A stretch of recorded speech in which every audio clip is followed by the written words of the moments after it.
Ladies and gentlemen, we have with us today Mr. Avinash and Mr. Anurag. Thank you, and over to you, Mr. Avinash. A very good afternoon, everyone. Welcome to this conference call on the Draft National Education Policy 2019. I'm Avinash. I lead the education team of Wipro Foundation, and as most of you know, the Committee for Draft National Education Policy submitted its report on May 31st, 2019.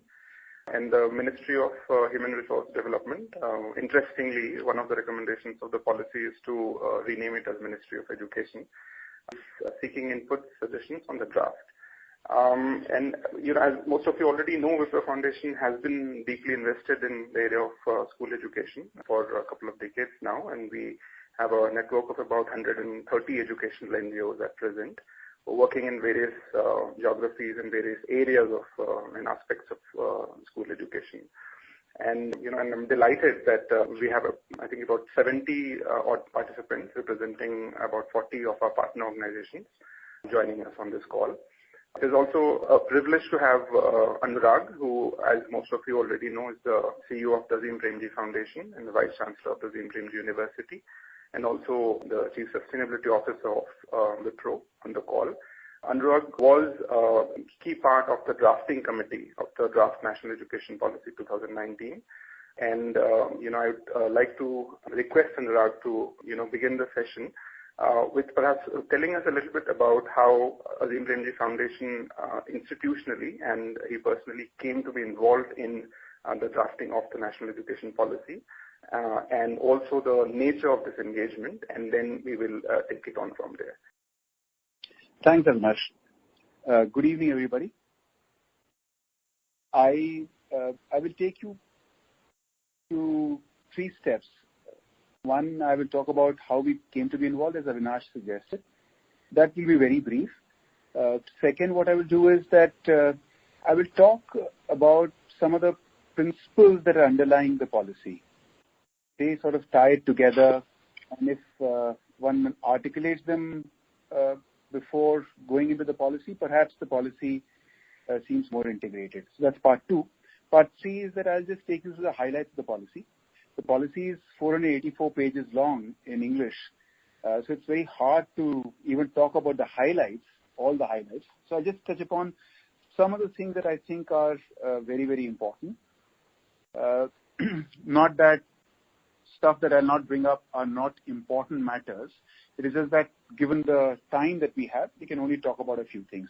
And then, of course, maybe after 20 minutes, 25 minutes roughly, I'll also take questions that I guess a lot of you have already sent to Avinash. Some questions apparently, or some questions that might occur to you and could send to Avinash, and he'll ask them to me. Right? So part 1, the policy, as most of you are familiar, is really being made after 1986. It was initiated in 2015, actually. It went through a few steps, ups and downs. And the Kasturirangan Committee was formed in May of 2017 to come up with a policy. And at some point in time, they requested whether we could provide support, given the fact that we are so focused on school education, which we said sure. And then subsequently, it got sort of formalized by the committee forming a drafting committee, of which I was a part. Right?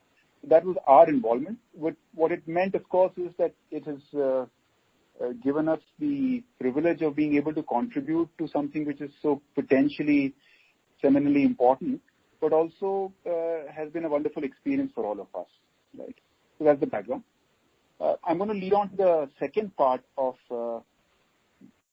what I'm going to say, which is what I call the underlying principles. And principles is one kind of a word. One can say tenets, principles, philosophy, whichever way, right? So we'll talk about that a bit, and then I'll go on to the highlights of the policy. So talking about the principles, the first principle or the first underpinning of the policy is this, that the policy envisions education as a public good. It envisions education as something which is the obligation of the state to provide for all children, all students, high quality and equitable. What it basically means is that the policy is committing that there must be a robust public education system at school and the higher education level, and the state will invest everything that is required to be invested to make it high quality and equitable, and where capacities have to be added, that too as well. Right? So from a principal perspective, this is very critical. A commitment, an unambiguous commitment to strengthening, expanding, improving public education system from school up through higher education. Just as an aside, it is equally clear that education cannot be and will not be a business, commercial, for-profit activity. Philanthropically oriented private entities, philanthropists, can have a role. They can run education institutions, but they must be not-for-profit. But India's education system cannot be in any way anything other than a robust public education system. That's principle one. Principle two is that the policy is explicit in recognizing that there are economic aims of education, meaning that education should prepare our young to become economically self-reliant, to become economically independent, to be economic contributors to the country. But that's only one part of what are the aims of education. It clearly envisions education as a process, as an institutional set of mechanisms which helps develop the kind of society, the kind of country that we've envisioned in our constitution. And that entails many things.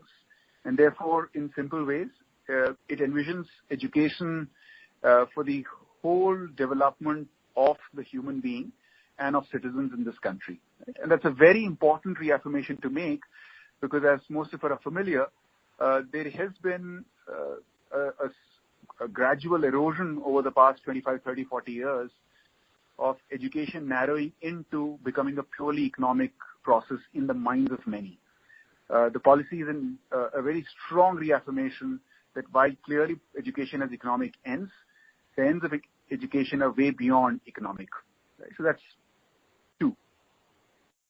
Three is this, that the policy explicitly recognizes that that education is at its core a very complex social human endeavor.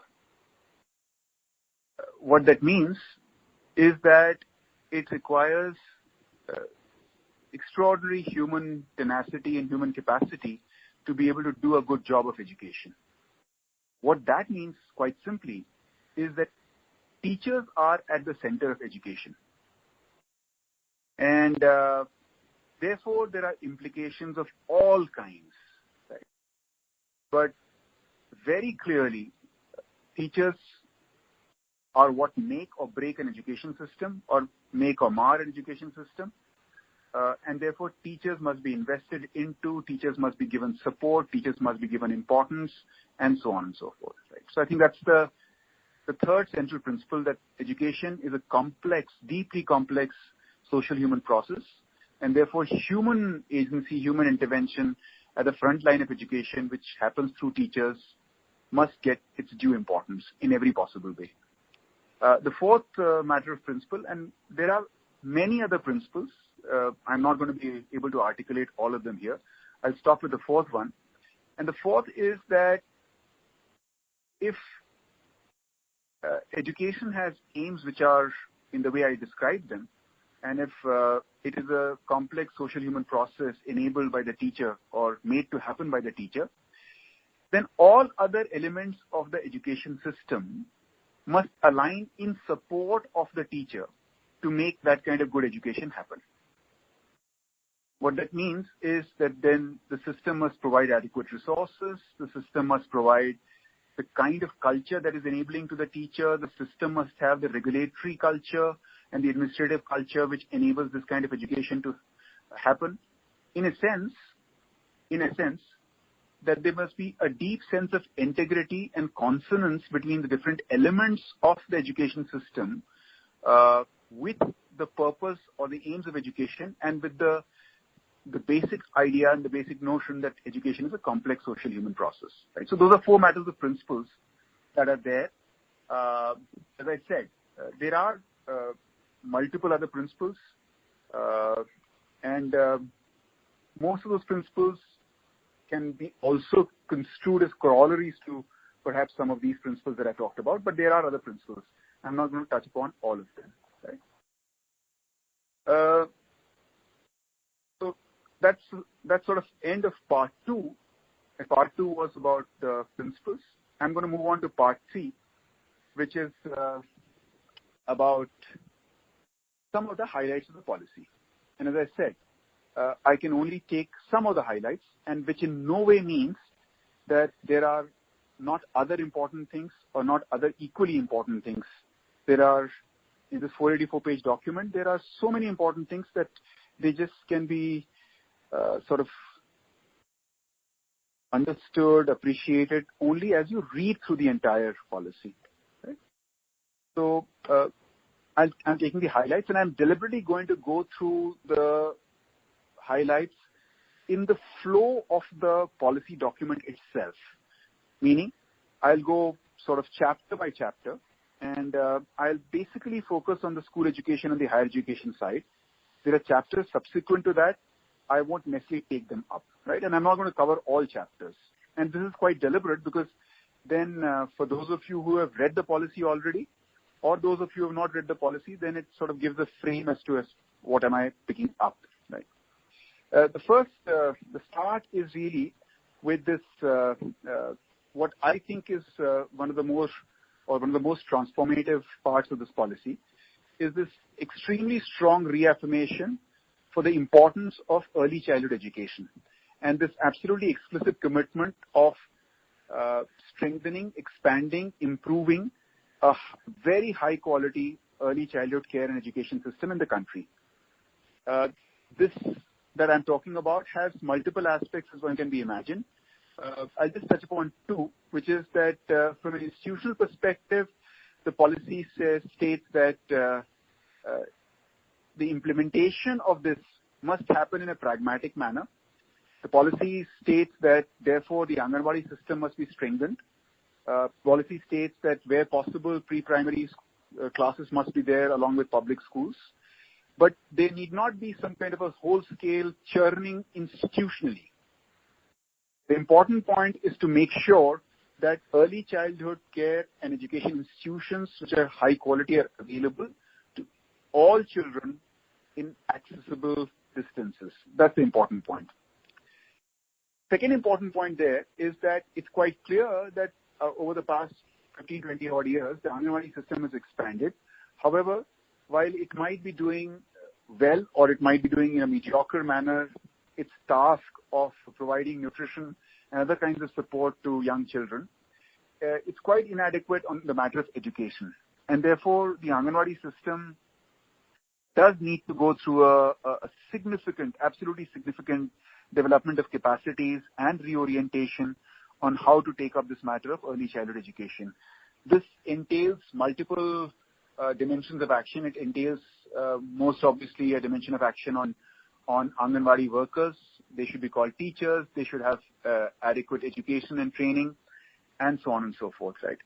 So this is, I think, the first chapter, and it's perhaps one of the most transformative elements of the policy itself.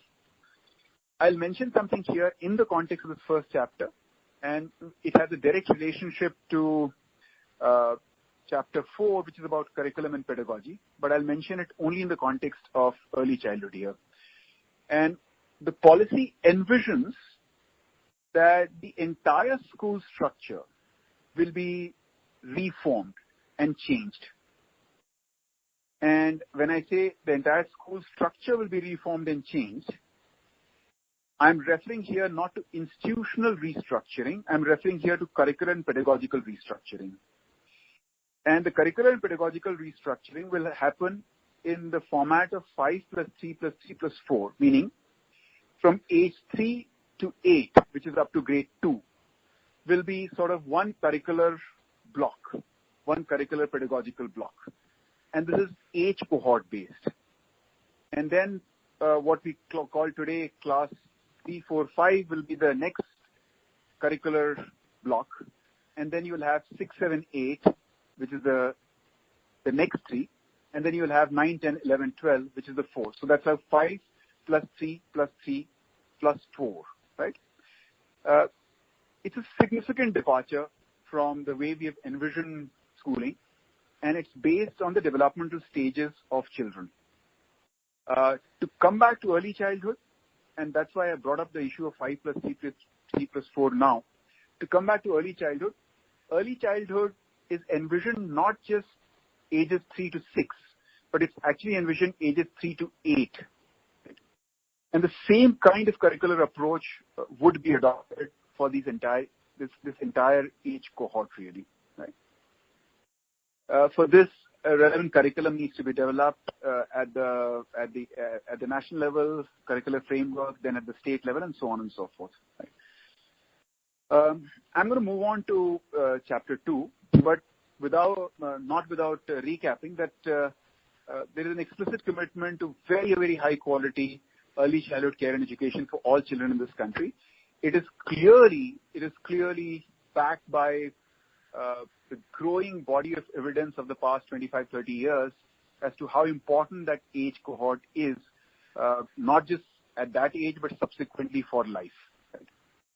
The second chapter is really not something transformative or dramatic in terms of concept or principles. It is just something dramatic and important from the here and now perspective. And the second chapter is really about ensuring that all children within 5 years from now are learning language and math at grade level in primary.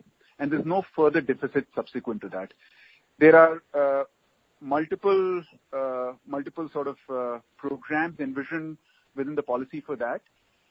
All those programs are to help the teacher. None of them are substitute for the teacher. All those programs, like for example, there's something called the National Tutor Program. These are people who will help the teacher outside the classroom. But the focus of that particular chapter is really this, that there is a clear and complicated problem staring us in our face today, which is this of basic language and math, and that must be addressed, because if that's not addressed, we are sort of building a house of cards. Then there's the third chapter, which is really about ensuring there are no dropouts, and there's universal access to education. There are a few specific interesting points on this particular matter. I'll just point out two, which are one which I think is relatively novel, and one which is very, very important. What is important is that the RTE will get extended from age 3 to age 18. So instead of current 6 to 14, it will get extended from age 3 to 18. And it will come with many kinds of things, as you can imagine. For instance, the midday meal. Today it's not available for students beyond 14, so it will be available from 3 to 18, right?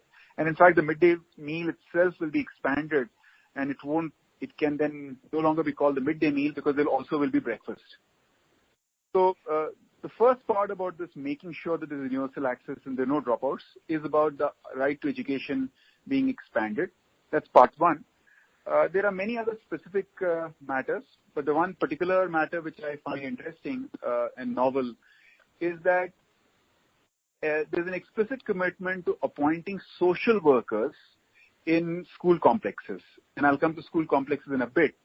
But there's an explicit commitment to appointing social workers. And what is this notion? The notion is quite simple, which is that there are many causes, many complex set of causes because of which children drop out of schools or don't join schools.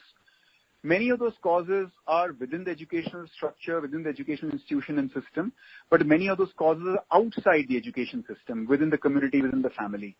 How does one deal with that?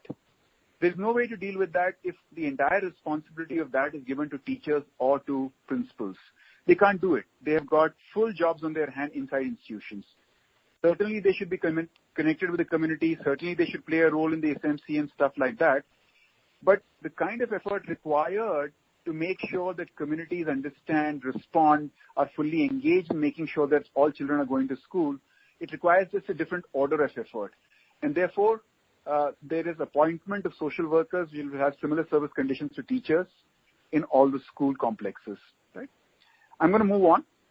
I'm going to move on to Chapter 4, which is Curriculum and Pedagogy in Schools.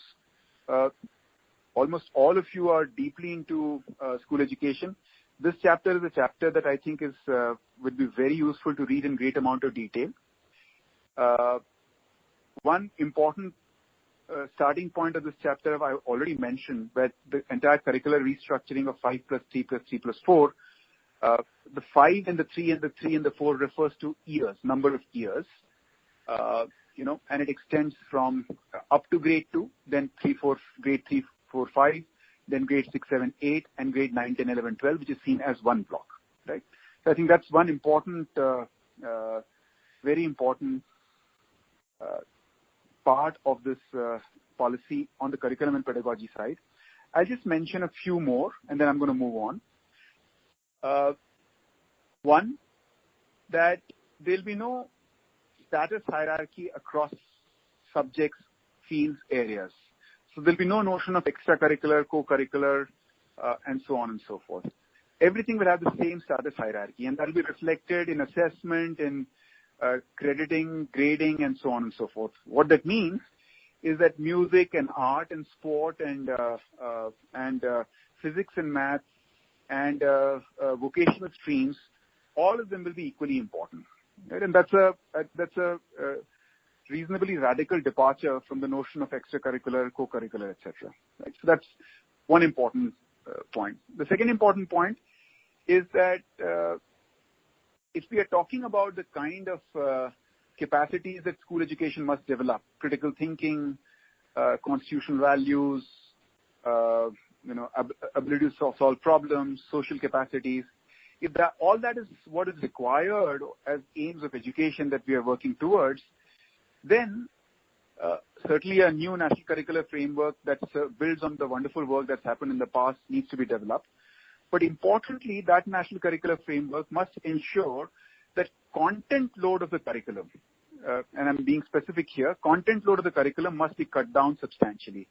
Because over the past few decades, there has been a dramatic content creep. I mean, we're just weighing our children with extraordinary amounts of information and content in the syllabus, in the textbooks. And unless you reduce the content load and create the space for thinking, for engagement, for dialogue, there is no way the kind of important basic capacities that we are talking about can be developed. Right? So the content load matter is the other important matter. There are, as I said, there are many interesting things in this particular chapter. I'll just touch upon the one last one and then move on. The last one is I'm making a particular comment on in that 5 plus 3 plus 3 plus 4, I'm making a particular comment on the last 4, which is the class 9, 10, 11, 12. And class 9, 10, 11, 12 is, just for the sake of explanation here, that's not necessarily the way it is articulated in the policy, but just for the sake of sharper and clearer communication, 9, 10, 11, 12 is sort of envisioned as almost like a liberal arts program, meaning there are groups of subjects. So you have, physical sciences, biological sciences, humanities, math, arts, vocational studies, and stuff like that. You have groups of subjects. And through these, first during the 9th and 10th, and then subsequently in the 11th and 12th, the students are expected to take a certain number of credits across those groups. And this is the critical point. And what the curricular structure then ensures is that there's no such hard separation of saying, oh, I am PCM in 11th and 12th, or I am PCB, or I am commerce. All students will go through a rigorous and adequate exposure across disciplines and fields. And that includes, by the way, vocational fields. In 9th and 10th, there is, let's say, a fairly clear set of norms by which all students must be exposed to all these groups equally. When I say groups, I meant physical sciences, biological sciences, humanities, etc. In 11th and 12th, there is flexibility provided for students to be specializing. Specializing is too hard a word, maybe concentrating in a few of the disciplinary areas. But even then, they must be taking a certain number of credits from the other areas, right? When committed to this kind of a curricular restructuring, what will also happen is that the so-called board exams will be restructured fundamentally. And that restructuring, what it entails is that board exams as we know of them will, if the policy is implemented in full, will actually get demolished entirely. What will happen is there will be modular exams. To go back to the notion of credits, essentially, you will have modular exams which are giving you certain credits on the kind of courses that are there in each of the groups. To give an example, let's say in 11th, in humanities groups, all students are supposed to take 2 courses in humanities. And one student takes a course on medieval history of India. And therefore, that module will be assessed and that test will be provided multiple times during the year. And the student can then gain grades on that particular module and accumulate the credits across 9th and 10th. Right? Pretty much the way credit structures and their assessment operates at the college level. Right? So, let me summarize the 9th, 10th, 11th, 12th. The 9th, 10th, 11th, 12th is a fairly radical re-envisioning of how education should happen. It is it's attempting to ensure that all students are adequately exposed to all fields of human study, which are important to develop them. That's what it basically ensures. And importantly, there is no streaming across academic and vocational, right? And the structure provides relatively higher degree of flexibility for concentration in 11th and 12th. And on the other hand, redesigns the so-called board examination to achieve 2 objectives. One, it reduces the stress on children because you'll have multiple modules available for testing continuously. And also what it does, it reorients those assessments towards assessing the more fundamental capacities rather than assessing only procedural and memory. So I'm going to move on, and I think I'm taking more than I expected to, but I'm going to spend this time on school education a bit more and maybe a little less on higher education. I'm moving on to the chapter which is on teachers, and I'm going to combine the chapter which is on teacher education, which comes sometime later in higher education, which is chapter 15. So I'll make a few comments on teachers and teacher education together. First, on teacher education. On teacher education, the policy envisions a reformed, re-envisioned, restructured teacher education system. The ideas there are not novel at all. These are the ideas that have been stated by the Justice Verma Commission, by others at very many times. But those ideas are all put together here explicitly. Illustratively, that there will be only 4-year integrated B.Ed programs. Illustratively, that B.Ed programs can be run only inside multidisciplinary higher education institutions. You cannot have independent teacher education institutions. Illustratively, that there are thousands and thousands of bad, corrupt B.Ed colleges. They must be identified and shut down, and so on. So it basically talks about a radical overhaul of the teacher education system. It doesn't mince words at all. It is absolutely explicit in saying whatever it's saying. As I mentioned before, the ideas are not new. These ideas have been talked about at the very least for the past 7, 8, 9, 10 years in explicit detail, right? It just gives that backing explicitly. It also talks about in fair degree of detail about continuing professional development of teachers, right?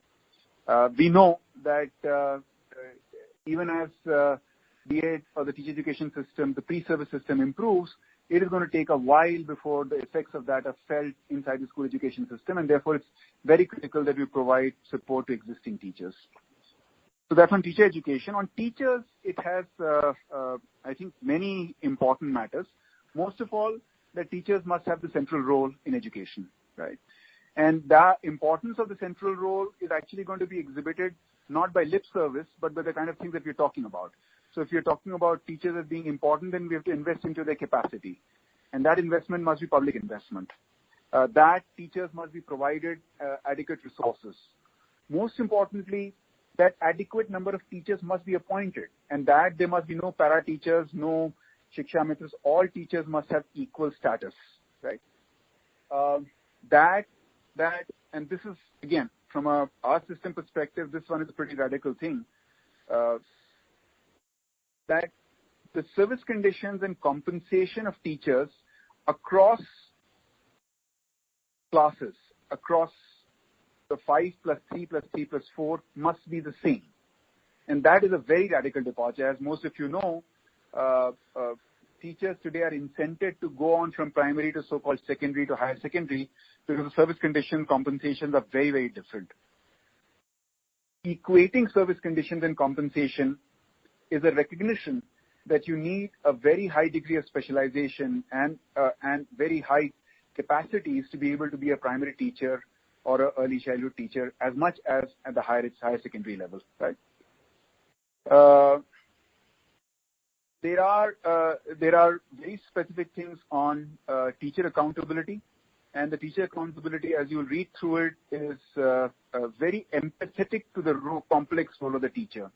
What it basically does is that it says that there must be very clear accountability on matters over which the teacher has clear control. Illustratively, the teacher must come to the class. Illustratively, the teacher must try to teach. So these are matters of hard accountability, and then there are matters of responsibility, right? For instance, clearly the teacher has some degree of responsibility on what learning is happening or not happening, but there cannot be a hard line of accountability drawn to teachers because there are extraordinary number of complicating factors between what the teacher does and how and what a child learns, right? The teacher chapter has such radical measures, right? I'm going to move on. There's a set of measures recommended in Chapter 6 on inclusive and equitable education for various, I would say, all disadvantaged groups in our society, ranging from gender to disadvantaged regions of the country to people with disabilities to minority communities to transgender children, the entire range of underrepresented disadvantaged groups. There are specific measures that are talked about in that chapter. The matter of principle, let me highlight here. The matter of principle, which is, I think, very important, and the policy minces no words on this, is that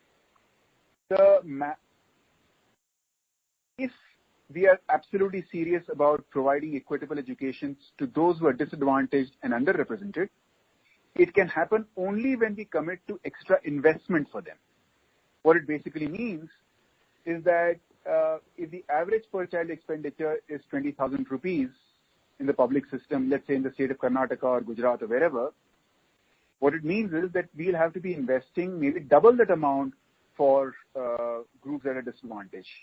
To give you an example, and I'm using an example that is used in the registration inside the policy, it's quite possible that a 30:1 pupil-teacher ratio is okay for children who come from socioeconomic backgrounds where there is adequate support available for them at home.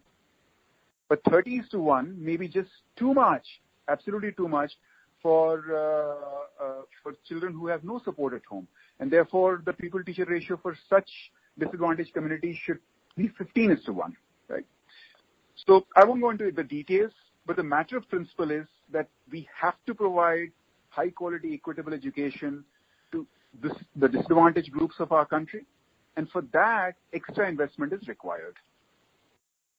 I'm going to move on to governance and regulation, and that I'll touch upon very briefly, only conceptually.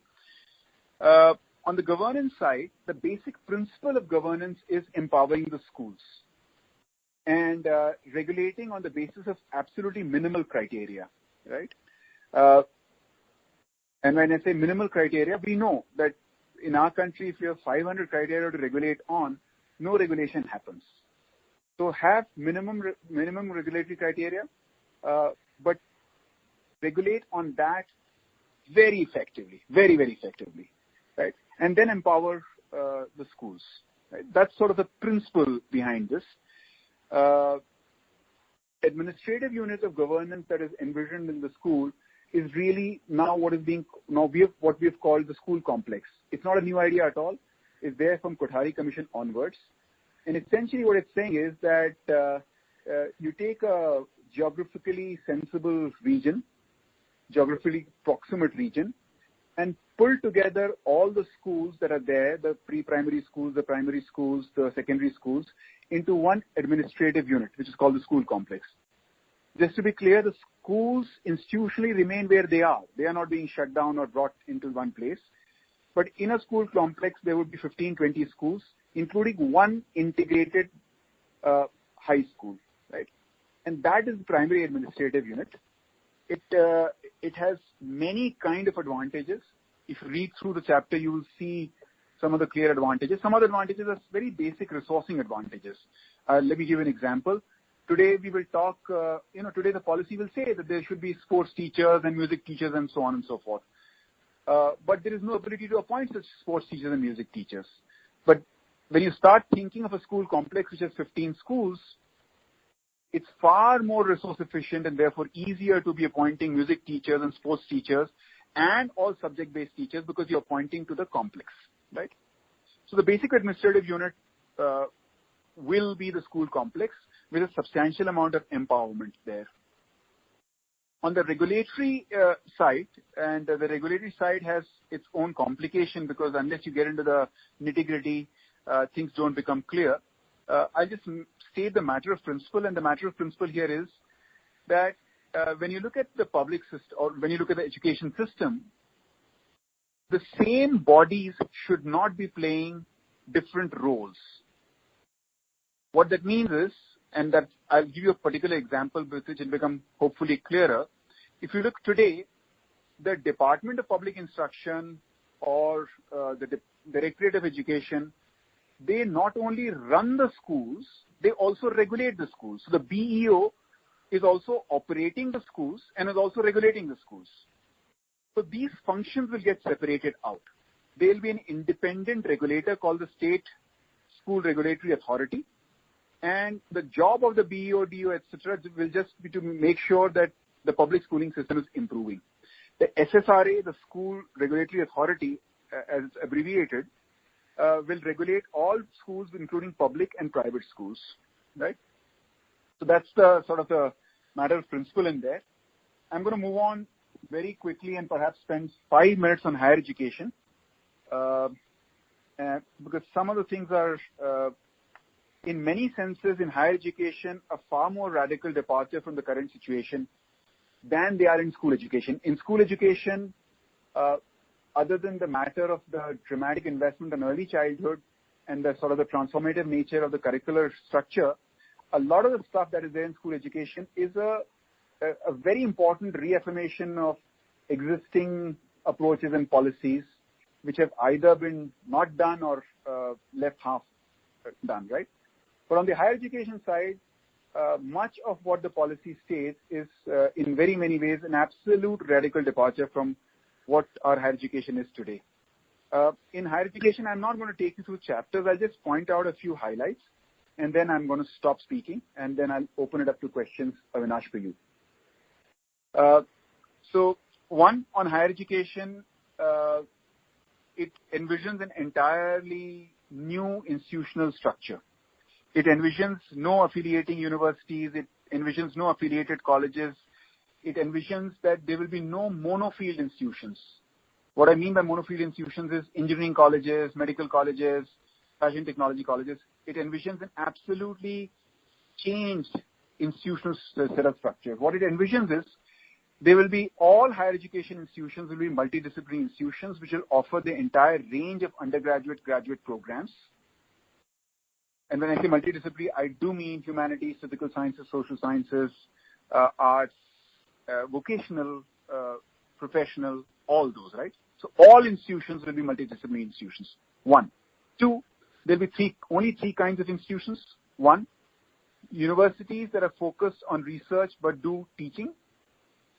Two, universities that do teaching but also do research. And three, colleges that basically do teaching.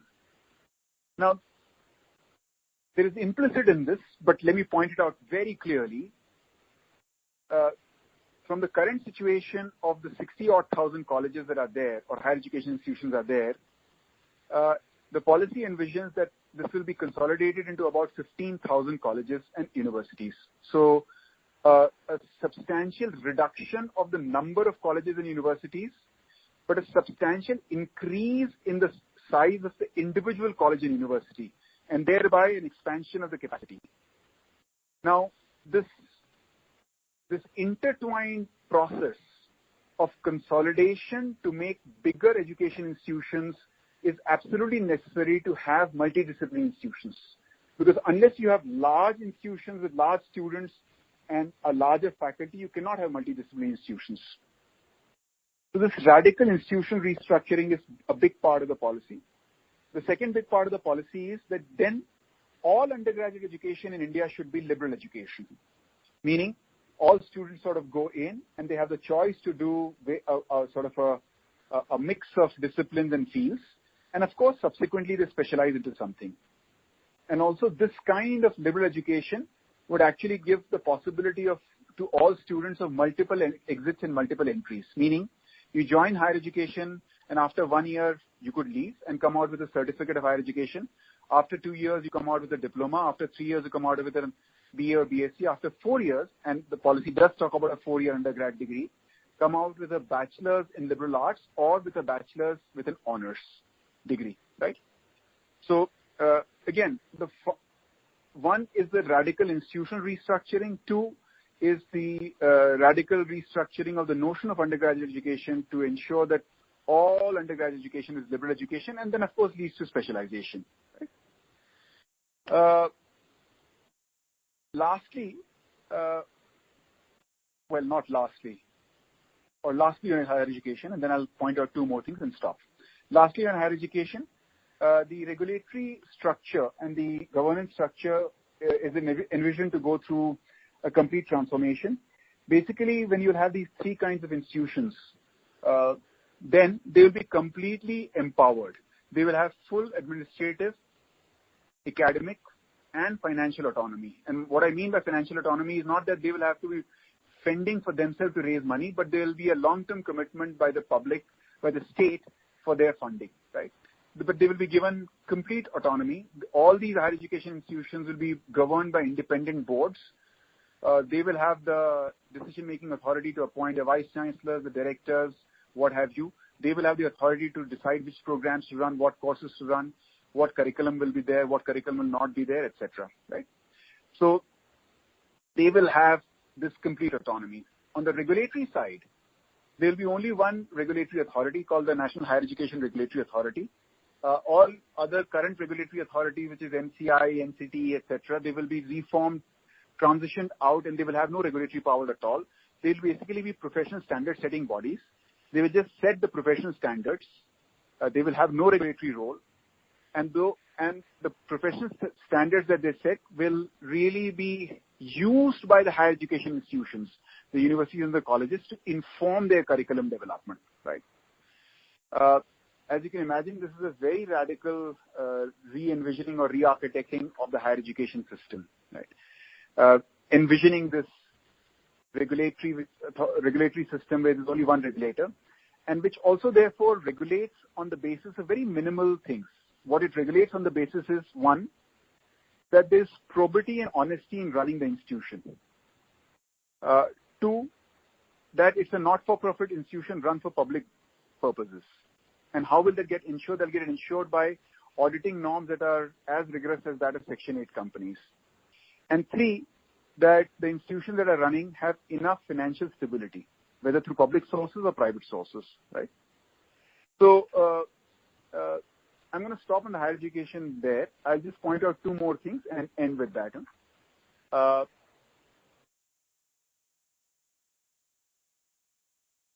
The policy envisioned something called the National Research Foundation. Those of you who are familiar with the National Science Foundation in the US or the National Institute of Health in the US, it's similar. This is an apex research foundation which will give out grants of about 20,000 crore rupees a year on a peer-reviewed basis to research and research ecosystems across all disciplines in the country, right? And the whole purpose of this National Research Foundation is to catalyze very high quality research across the country. The National Research Foundation will be governed by an independent board. It will be run by entirely independently, and will follow pretty much the kind of same rigorous peer review process that is there in those nations and countries which are clearly doing very well on research, right? So that's another element of the policy which does not necessarily directly fit into higher education, but is complementary to higher education. The last point with which I'll stop, and you can see that in the policy towards the end, is a new structure is envisioned, which is called the Rashtriya Shiksha Ayog, which essentially is there to be the custodian of this entire education vision. We know that education is a complex matter in itself. It's of course even more complex in a country of our kind, with its different constitutional status that different parts of the state have, and so on. And therefore, a body is envisioned which will align, orchestrate, hold the vision together and make things happen. This body will be headed by an independent board, and that body will basically be run by educationists and academicians, not by politicians and bureaucracy. The body will have political accountability because eventually the body will be headed by the Prime Minister as the chairperson. Right? And with that, I will stop. It just occurred to me that there are so many interesting things. One nugget I'll share, and then I'll stop with that, Avinash, and I'll hand it over to you. And that nugget is that the policy explicitly states that private schools cannot use public in their name. So we have a strange situation in our country where private schools, you call themselves public schools.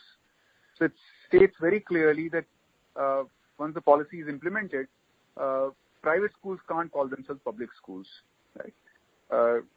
I mentioned this just as a matter of interest, not as a very critical and important point. So, Avinash, I'm going to stop and hand it over to you. I've taken more time, but maybe to take a while. Thank you, Anurag. Thank you so much for that very comprehensive and insightful overview of the draft National Education Policy. I think most of the questions that our partners had sent have sort of already been addressed by this overview, but there may be a few that are still left. So probably, if it's okay, then I could go one by one with these questions now. Sure. Let's go ahead. Yeah. Okay. So, one, given that most of us here are, part of NGOs or have our own NGOs, I think one set of questions is around around the role of NGOs, and if there is anything specific in the policy for that. I mean, there is a question from Mobile Pathshala, another for Thai Foundation, and around what role the NGOs can play in the overall education development, as well as the sort of effective implementation of the policy, and the future of CSO government relationship in furthering these, what are very welcome plans that are part of the policy. Is there anything specific that it mentions? There are multiple places where this matter is referred to, and the essence of those multiple places is that the policy recognizes that education must be a collaborative effort, and while clearly the responsibility of providing high quality education is that of the state, but it must engage with and involve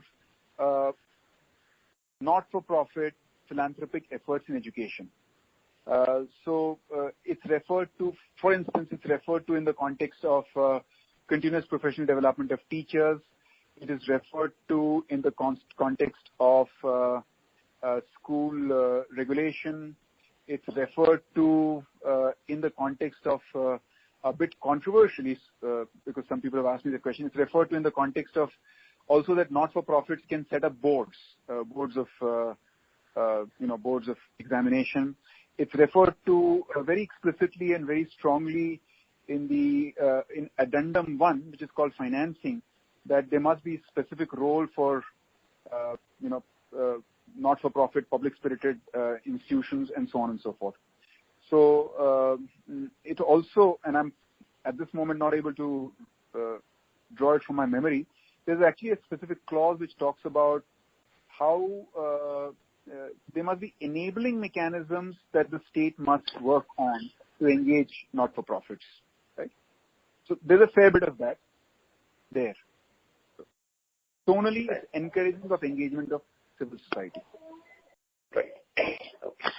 Okay. And this another set of questions that's clustered around sort of understanding, what exactly it is meant by the India-centered education that the policy seems to sort of make frequent references for. There's a question from Shamtale Foundation. What does this mean in relation to reviving Indian ancient wisdom and integrating with the mainstream curriculums? If you could just touch on that.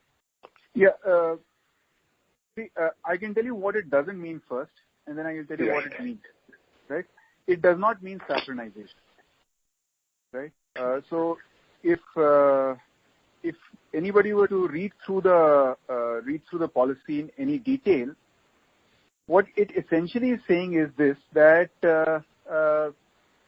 India and India's heritage, whether it is the linguistic heritage or the artistic heritage, and all other kinds of things, we should integrate it, and we should integrate it in a sensible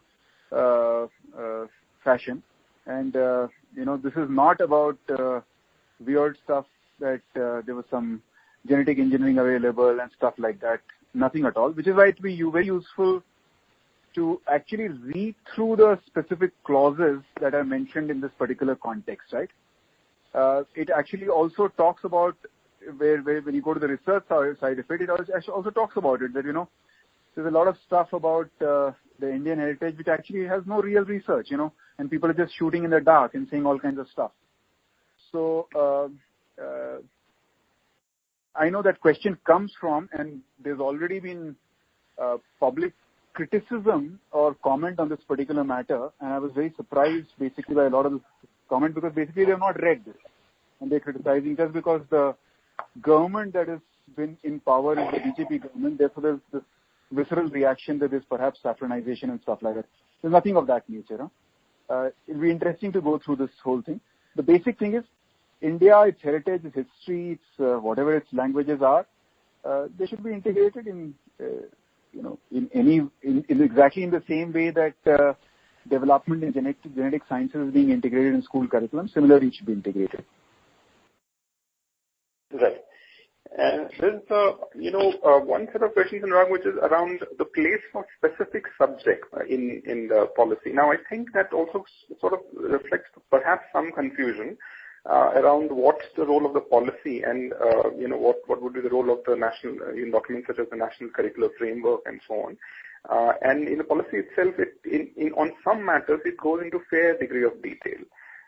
So if you could also sort of clarify that a bit.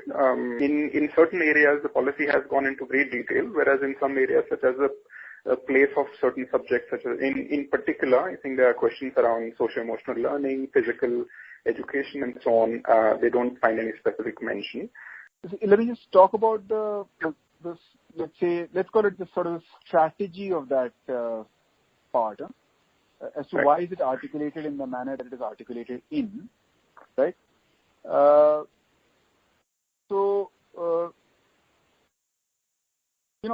of the choices that was facing us was that you write in the policy, basically, let's call it the goals. Let's call it the goals of education. And then thereafter, you leave it entirely to the development of the curricular framework, which is, mandated here. And let the curricular framework come up with the specifics to be able to fulfill those goals that are there. Right? And that could have been a valid enough strategy. And what we ended up choosing to do was that we ended up choosing to go into detail in some of the matters, which could have well been left for for the National Curricular Framework, but taking some stuff in and detailing it out to ensure that the National Curricular Framework doesn't miss it, right? So if you look at 4.6.1, there is a whole thing about scientific temper, right? There'll be some clear stuff about art and aesthetics. There'll be some stuff about physical education, wellness and sports.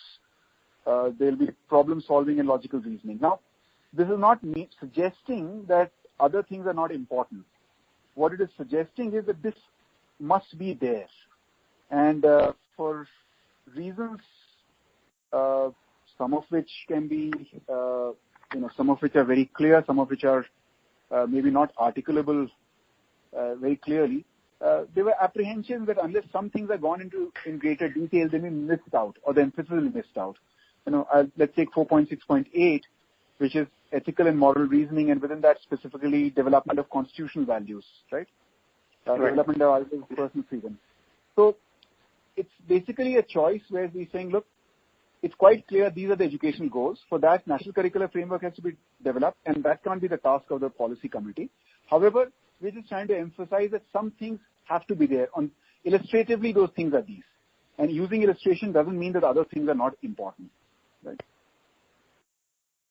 Yeah. So we'll probably take 2 or 3 more questions. The next one is around, the current teachers in the system. I think there's one question from the Ferdinand Center, which essentially says that the new school structures and approach, with the teacher at the center changes, it requires a totally different teacher in knowledge, skills, mindsets, and so on.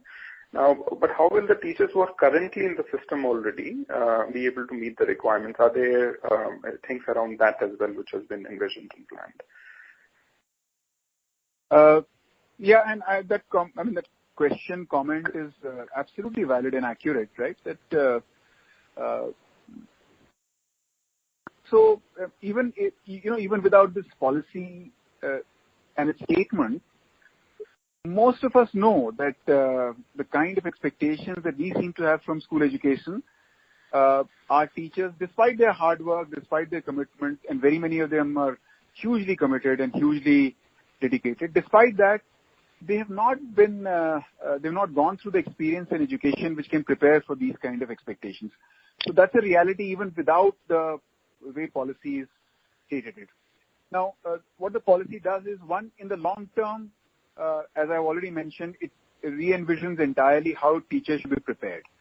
So in a 10-year time frame, the only way of preparing teachers will be this 4-year integrated program, which is there in multidisciplinary institutions. Also, that these bad institutions are shut down. So in the long term, there is a path. Now, the question is, what about current teachers? And in the context of current teachers, I think there are 3 or 4 very critical things. Some of this I've already mentioned, but it's important to highlight that again. One is that there should be adequate number of teachers. And when I say adequate, it's subject-wise, grade-wise, there should be adequate number of teachers, because a lot of teachers are carrying very heavy loads. So if you don't have adequate number of teachers, as it is, a complex role is made even more complex. So adequate number of teachers. Second, that the teachers must get a conducive, motivating environment. And a conducive, motivating environment is both cultural, physical, administrative. So physical, for instance, and I think the policy mentions it somewhere, is that, if there are no toilets available and you're expecting the teacher to be teaching there for 8-9 hours, then, that's just at a very basic human level, denigrating the teacher and her status, right? So, then the policy also moves on, and that's why, from a perspective of earlier policy articulations, this is fairly unusual. There's a very long and detailed narration on continuous professional development of teachers and how continuous professional development or in-service teacher education needs to be reconfigured, realigned, reconstructed to make it effective, right? So, absolutely valid comment, and there is much that is envisioned there inside the policy.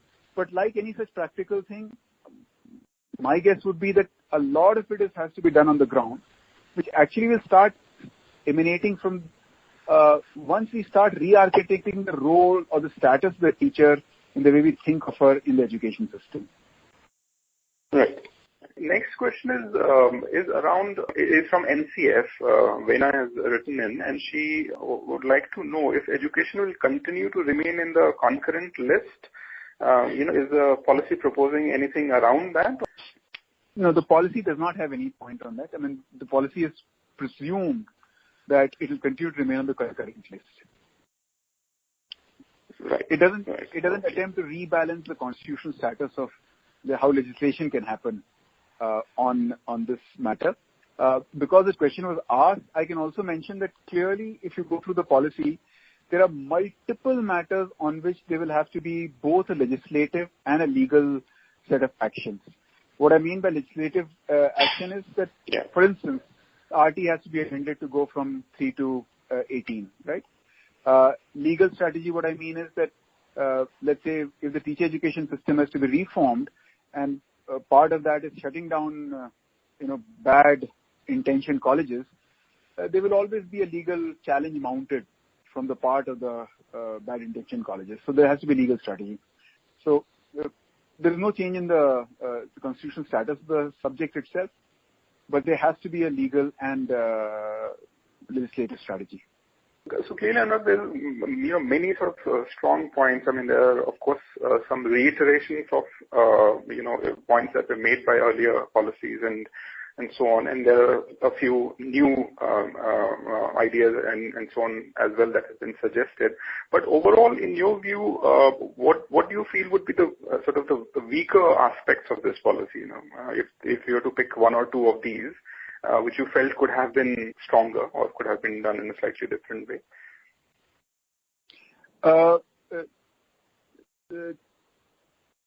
One is that the entire chapter on professional education, right? If you read through it, we don't have enough detail on that.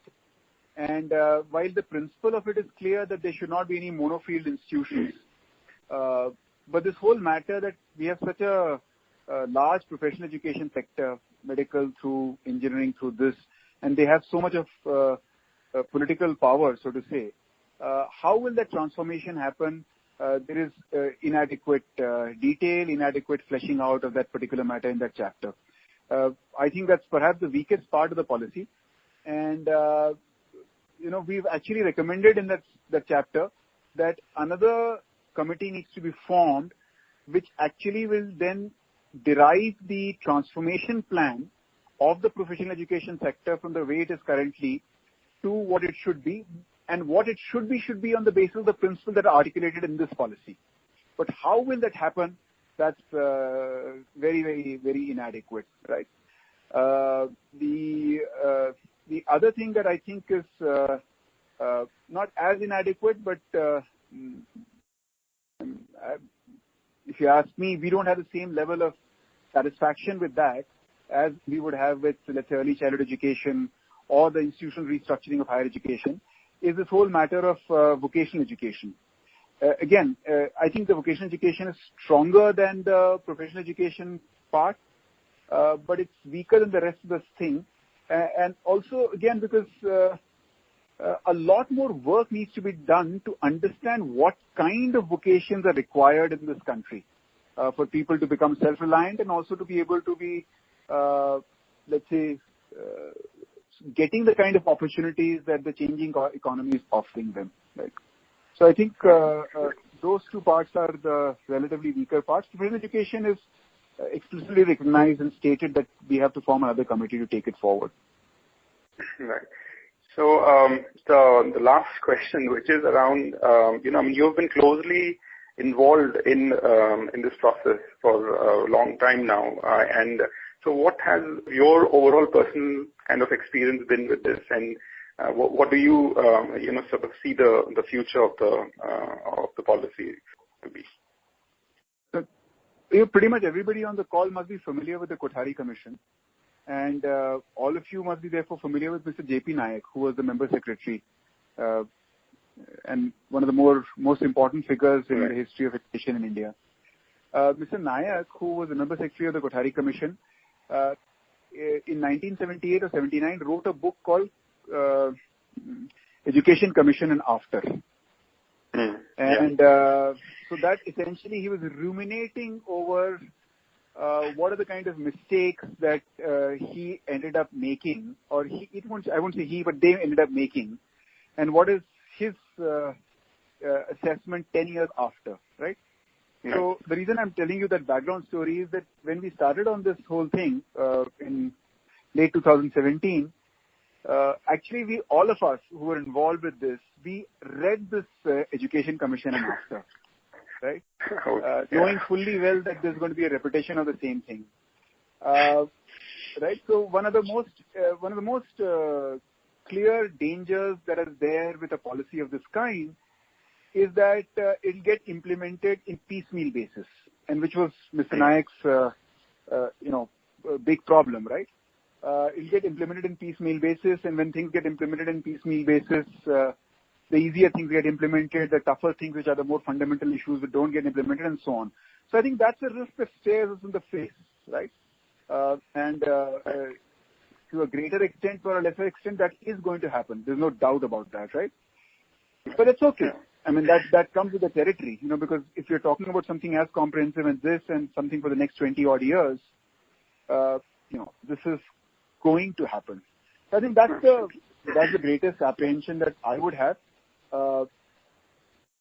right? A lot of the stuff that we are talking about, and I started off with that, this explicit commitment to expanding, improving public education, a lot of that is swinging on the matter of higher investment. And if you look through the policy, the last chapter, the second last addendum, as we call it, not chapter, it talks about raising public expenditure from the current 10%, not percent of GDP, overall public expenditure that is there in the country, 10% of that is going into public education. The policy says it must go up to 20%, right? Now, piecemeal implementation and the money that is required to make it happen, those would be the greatest risks. On the whole, I would think that, my experience was absolutely wonderful. Many of you, those on the call, some of you I know, some of I don't know. I have no idea of your political leanings. When I say political leanings, both ideologically and party-wise. But what I can tell you is this, that having been through so intimately involved in this particular process, there was political interference. So nobody, neither Mr. Javadekar nor any other bigwig from any politically influential part told us that do this, do that, write this, don't write that. Nothing of that nature happened at all. Zero. So we had a pretty much free run. We did, I think, a huge amount of consultation. The list is there. It's not as though this stuff that is written there is some kind of arriving out of the fonts of wisdom that were writing it, but it actually is a reflective of very, very many people's inputs, ideas, thoughts.